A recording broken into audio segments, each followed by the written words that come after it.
18 साल का इंतजार, करोड़ों फैंस की दुआएं, और अब ऐसा लग रहा है कि आखिरकार आरसीबी की किस्मत बदल चुकी। पहली ट्रॉफी उठाने में 18 साल लगे थे, लेकिन क्या 19वें साल दूसरी ट्रॉफी आने वाली है? क्योंकि जिस तरीके से आरसीबी ने गुजरात टाइटंस को क्वालिफायर वन में कुचला, वो सिर्फ जीत नहीं थी, वो एक बयान था। एक ऐसा बयान जिसने पूरे आईपीएल को मैसेज दे दिया कि अब की बार आरसीबी तैयार है। और भाई साहब, ये मैच नहीं था, ये पूरा का पूरा तूफान था। शुरुआत में मैच बराबरी का लग रहा था। गुजरात की बॉलिंग ठीक चल रही थी। 13वें ओवर तक ऐसा लग रहा था कि आरसीबी शायद 190-200 तक जाएगी।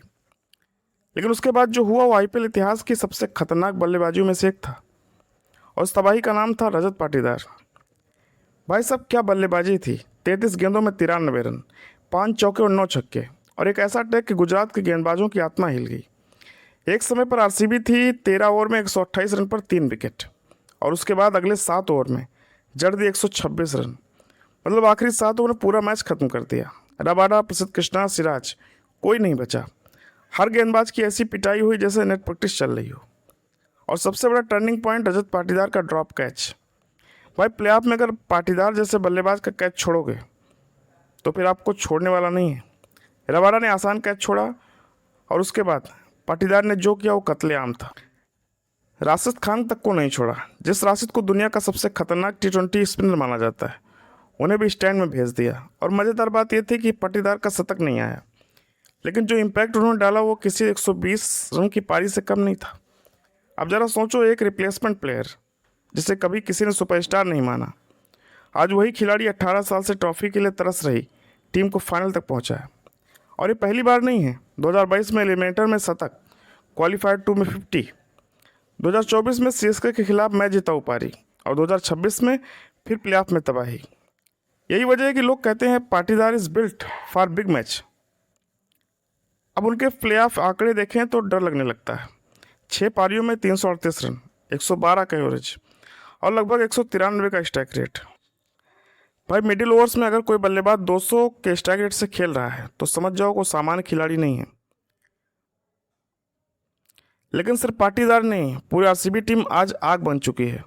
विराट कोहली फिर से 600 प्लस रन का सीजन, 2023, 24, 25 और 26 सब में 600 प्लस। 37 साल की उम्र में रन मशीन की तरह रन बना रहे हैं। आज भी 28 गेंदों पर 43 रन। और सबसे बड़ी बात, इंटेंट। विराट का फ़र्क यही है, प्रेशर जितना बढ़ता है उतना खतरनाक हो जाते हैं। देवदत्त पड्डीकल ने भी तेज़ी से रन बनाए। वेंकटेश अय्यर ने आते ही पहले ओवर में 19 रन ठोक दिए। जितेश शर्मा चला गया। कुणाल पांड्या ने फिर क्लच परफॉर्मेंस दी।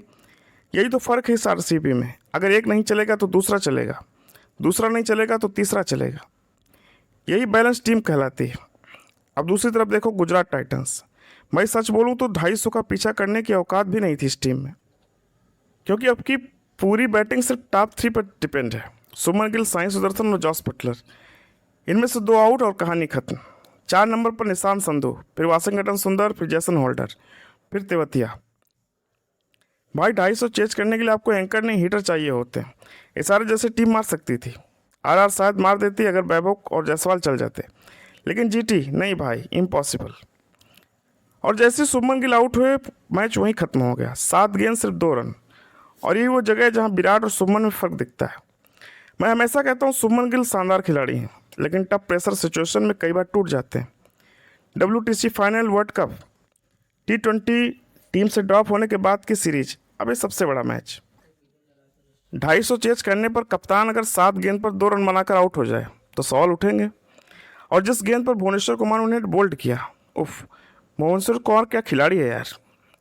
उम्र बढ़ रही है लेकिन स्किल खत्म नहीं हो रही, बल्कि और डेंजरस होते जा रहे हैं। रेड पिच पर जहां बाकी बल्लेबाज पीट रहे हैं बॉलर्स को, वहीं भुवी विकेट निकाल रहे हैं।